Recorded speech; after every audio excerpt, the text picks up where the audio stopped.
بسم الله الرحمن الرحيم الحمد لله رب العالمين وصلى الله وسلم وبارك على عبده ورسوله الأمين نبينا محمد وعلى آله وصحبه أجمعين. السلام عليكم ورحمة الله وبركاته. We have with us today hadith number 28, I presume, and who will read it for us, please? Yes, brother. Narrated Anas ibn Malik, a Bedouin came and passed urine in one corner of the masjid. The people shouted at him, but the Prophet stopped them until he finished urinating. The Prophet ordered them to pour a bucket of water over that place, and they did so. In this hadith, the relation between it and the book of purity is how to deal with an impurity, with an najasa, if it's on the ground.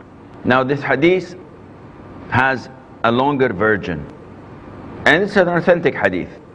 This Bedouin was so ignorant that he did not know the etiquettes of Islam, what is permissible and what is not permissible.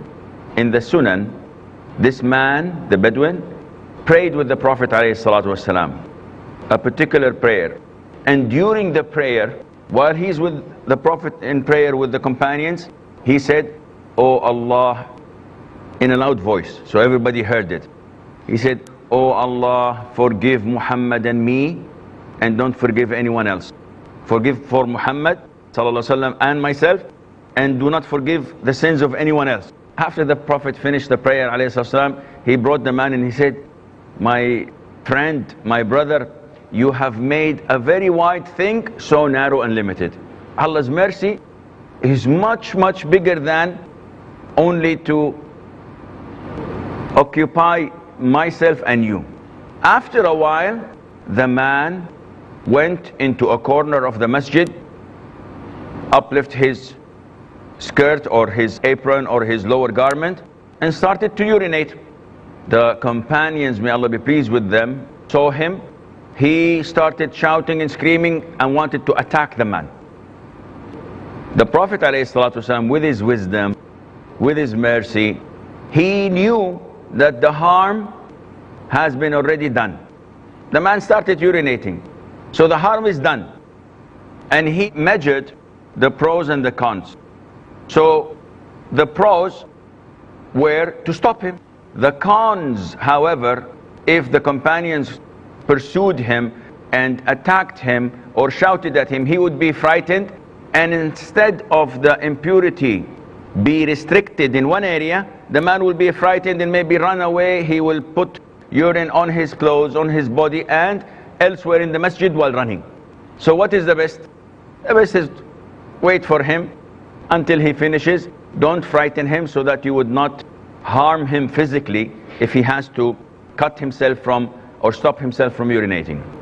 After he was over, the Prophet called him and he said, "My son or my brother, these masjids are not made for such filth or for such impurities. They're made for prayer, reciting the Quran, and making dhikr of Allah." And then he instructed his companions to bring a bucket of water and to pour it over the place or the spot where the urine was. He did not instruct him to dig it. He did not instruct him to isolate it. Very simple. Just pour a bucket of water. The water would mix with the urine. It would go down the earth, and the place would come pure. Alhamdulillah.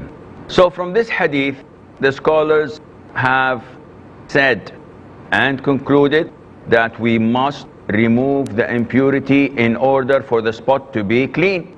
And therefore they said, if the entity itself of the impurity has been removed, then the spot is being cleaned, whether intentionally or not intentionally. And this is one of the only things in Islam that you do not need intention for. You do not need niyyah. Wudu, do we need niyyah? Yes or no? Yes, we do need intention or niyyah for wudu. If you don't have intention, you just automatically do it, and after you finish, you remember, I didn't want to do wudu. This wudu is invalid. But removing an impurity does not need a niyyah. For example, I have a stain of impurity on my clothes and I have it on my bed. My mother comes unknowingly and she washes it, not knowing that there is a najasa. She washes it normally. She brings that piece of cloth, that shirt, cleaned and ironed. There is no trace for an impurity. So, can I wear it? Yes. I did not intend it. Scholar says no need. Even if I have a shirt with najasa hanging on the porch and it rains and it cleans it without me intending it, it's okay. You don't need to have an intention for that. Therefore, the minute the entity itself of the impurity is gone, the place is pure. And whether it's gone by sun, by wind, by any other fluid coming and cleaning it, it is okay as long as it has gone. And this is what happened with that Bedouin. Now, we have to look deeper into this hadith. The Prophet ﷺ was the most merciful messenger with his people. The man did something extremely rude and inappropriate. But how was the reaction of the Prophet ﷺ? Now let us look at our reaction to other Muslims when they make mistakes. I know people, when they see other Muslims making mistakes, they fry them. They almost fry them and eat them alive. Why? Yes, he made a mistake. I have to make an example out of him. This is not the way of the Prophet ﷺ. If someone does a mistake, we have to be like the doctor. What would the doctor do? If you are examining a patient and the patient starts to scream because of the pain, if you smack him in the face, are you a good doctor? This is his nature. He is the patient and you're the doctor. You're the one who's supposed to be tolerant and taking it easy and trying to make things better for him. And likewise a da'i, and likewise a scholar, and likewise a teacher. Always have to be with the upper hand, taking care of his students, taking care of his followers, and giving them the mercy they need. And definitely we have to apply this hadith in all aspects of our lives. It is not enough to know this is halal or this is haram. You have to measure the consequences and see the advantages and the disadvantages. And if the advantages are less while the disadvantages are more, you have to stop. And I give you an example. One of the examples, what is the ruling on changing al-munkar, changing vice and bad things? It is wajib. Isn't that so? But sometimes it becomes forbidden. When the consequences are far worse, when the disadvantages are more, it is haram. For example, a man is drinking whiskey and he's completely wasted. He is drunk. You can tell by his eyes he's drunk. And he's very angry and he has a gun loaded in his hand. And you know that he's a Muslim. So you say, I'm going to go to him and tell him this is haram, you're making a major sin and you should stop. If I go and tell him this, I know that he's going to put a bullet between my eyes. So should I go and continue? Scholars say no, definitely if you go and continue, you are sinful. Why? Because the disadvantages are far than the advantages. And this is what the Prophet did with the Bedouin alayhi salatu wasalam. Likewise, someone is extremely sick and ill and he has to take his medication, but he insists that he wants to fast Ramadan. And doctors say, if you fast today, you will die. And he insists and fast. What do we say? Is he sinful? He is sinful. He has made a sin by killing himself while he should have not fasted because Allah gave him the permission. And if we cascade this throughout all of our life, we will be able to give the right judgment in the right time at the right place. The following hadith, hadith number 29, who will read that for us? Yes, brother. Abu Huraira reported, 5 are the acts of fitrah: circumcision, shaving the pubic hairs, cutting the mustache, clipping the nails, and plucking the armpit hair. Okay, this hadith was narrated by Abu Huraira and reported in Sahih Imam Muslim and elsewhere. The Prophet ﷺ is indicating to us some of the things that are considered to be part of the fitrah. What is fitrah? Nature. What is nature? There are 2 aspects of fitrah mentioned in the Quran. The first and foremost important part is the fitrah, which is monotheism, at-tawheed. Fitratullah allati fatara an-nasa alayha. This is the fitrah that Allah created people on. What is that? The Prophet tells us that whenever a child is born, he is born on the fitrah, meaning he's born on Islam. How do you know he's born into Islam? Meaning that if he were to be left alone from all other conditions, he would grow up to believe in the oneness of Allah. Of course, he would not know how to pray. He would not know how to fast. He would not know how to give zakat or make pilgrimage.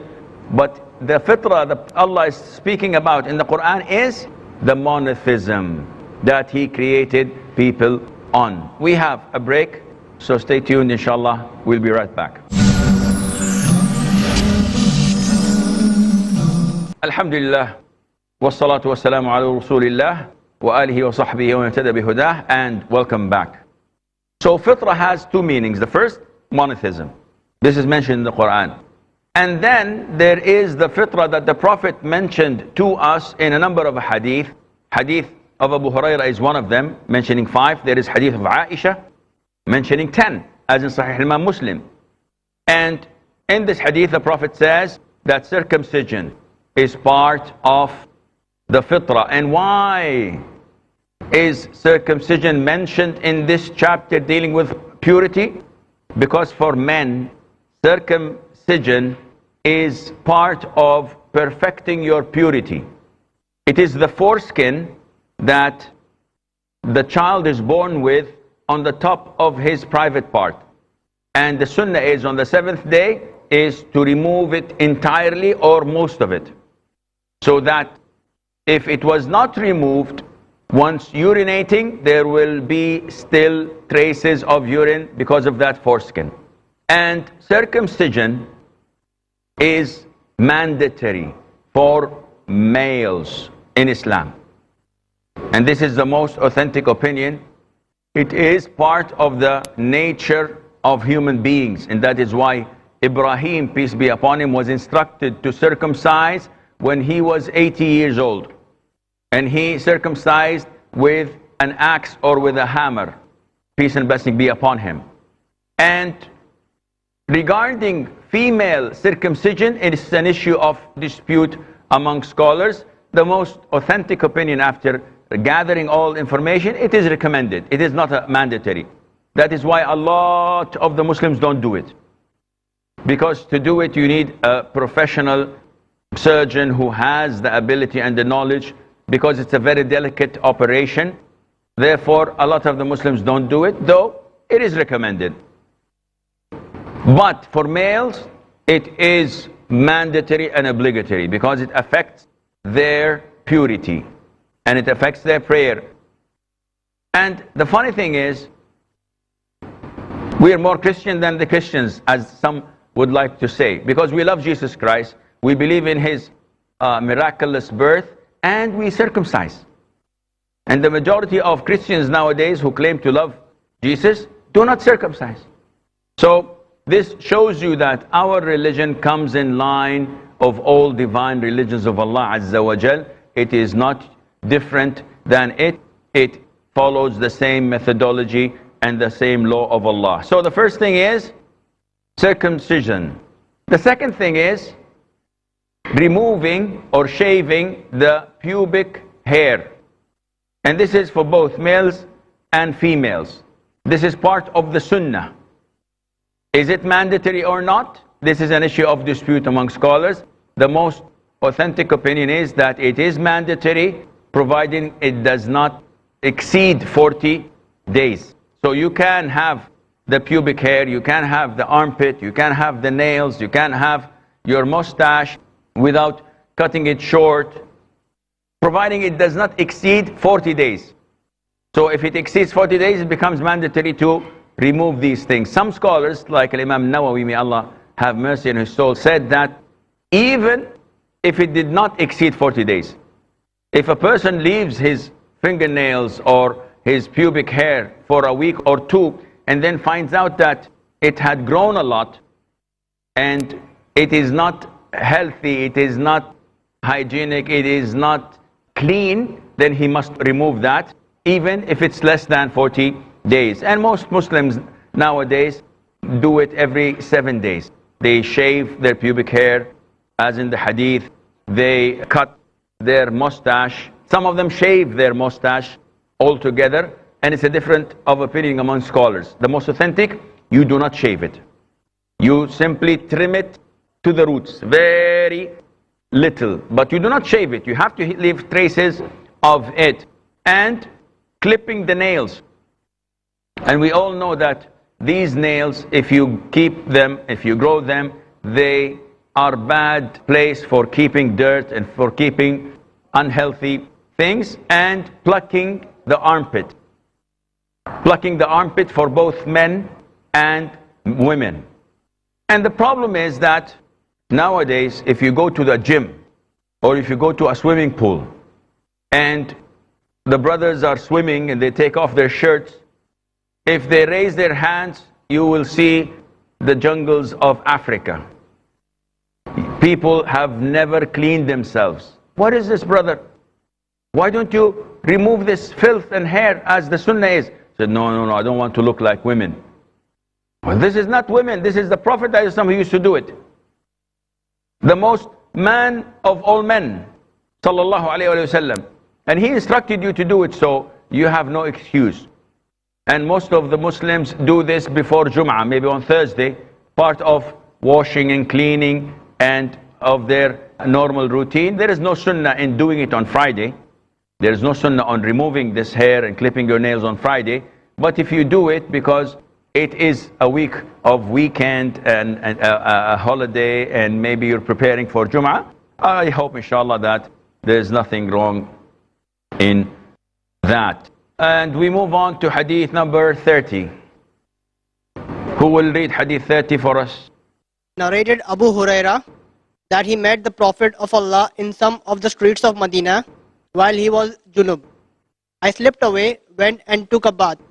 When I came, he said to me, "O Abu Huraira, where have you been?" I told him I was in the state of Janaba. The Prophet said, "Subhanallah, a believer never becomes impure." This hadith shows us that a Muslim is never actually impure. He is in the state of impurity. He might have some impurities or najasa on his body, but in essence he is pure because he's a believer. And Abu Huraira in this hadith, he was in the state of janaba. So he did not want to meet the Prophet or greet the Prophet because he thought that being in the state of janaba, you should not meet people, especially dignitaries such as the Prophet ﷺ. But the Prophet corrected his opinion.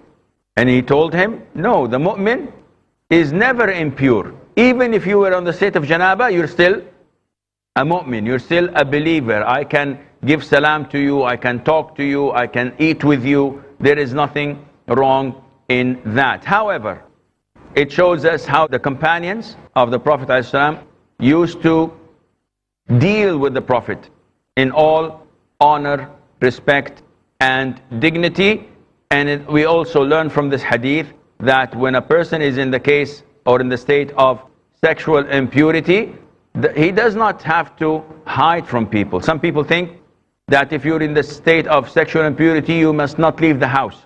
You must not eat. You must not do this or do that. And this is all wrong. The companions used to leave while being in the state of sexual impurity, janaba. They used to go for jihad, to fight in the cause of Allah when they were in the state of sexual impurity, as in the case of Handala ibn Amir al-Ghasil. Ghasil al-Malaika, the one whom the angels washed him between the heavens and the earth when he was martyred in the battle of Uhud. And when the Prophet saw that, he told them, why is Hanzala being washed by the angels? So they went to his house and checked, and they found that he was newlywed a day or two ago, and when he heard the call for jihad, he left his wife without having a total bath. So he was washed by the angels. If this riwayah, if this hadith was authentic, then it means that even the companions used to go out for jihad in the state of janaba. So when a person is in the state of janaba, he is requested and instructed to reduce it by what? Should I ask individuals, or you promise to wake up? When a person is in the state of janaba, sexual impurity, he is requested to reduce that state of janaba with what? With wudu, by performing ablution. And we will come to a hadith where the Prophet ﷺ tells us that you can go to sleep while in the state of janaba if you perform wudu. And likewise, if you would like to go out, if you would like to eat, just perform wudu so that you would reduce the state of janaba and be able to leave. So we come to the end of our session. So if you have any questions, any questions? Yes, brother. Is it permissible to read Quran and other ibadah while in the state of junub? This is a good question. Is it permissible to recite the Quran or other forms of dhikr while in the state of janaba? It's an issue of dispute among scholars. But the majority, the vast majority of scholars say that it is forbidden. The vast majority of scholars say that reciting the Quran while in the state of janaba, of sexual impurity, this is not permissible. Why? Because there is a weak hadith, not authentic, weak, that Ali, may Allah be pleased with him, said that nothing used to block or to stop the Prophet ﷺ from reciting the Quran except janaba. So the majority of scholars use this as the evidence for not allowing people to recite the Quran. Besides, they also refer to the ayah in Surah Al-Waqi'ah, لا يمسه إلا المطهرون, that it should not be touched except by those who were purified. And they use this ayah to refer to touching the Quran physically and to reciting it. But this ayah is not related to touching the Quran. This ayah is referring to the angels who have the preserved tablet. They are the ones who are purified as described in the Quran. The angels are the ones. But for the Muslims, it's an issue of dispute among scholars. So, reciting the Quran, no. You don't recite the Quran because your period of being impure or in the state of janaba is very short. Prayer is soon coming. So, it is not necessarily for you to recite it now. This is all the time we have. Until we meet next time. في أمان الله والسلام عليكم ورحمة الله وبركاته.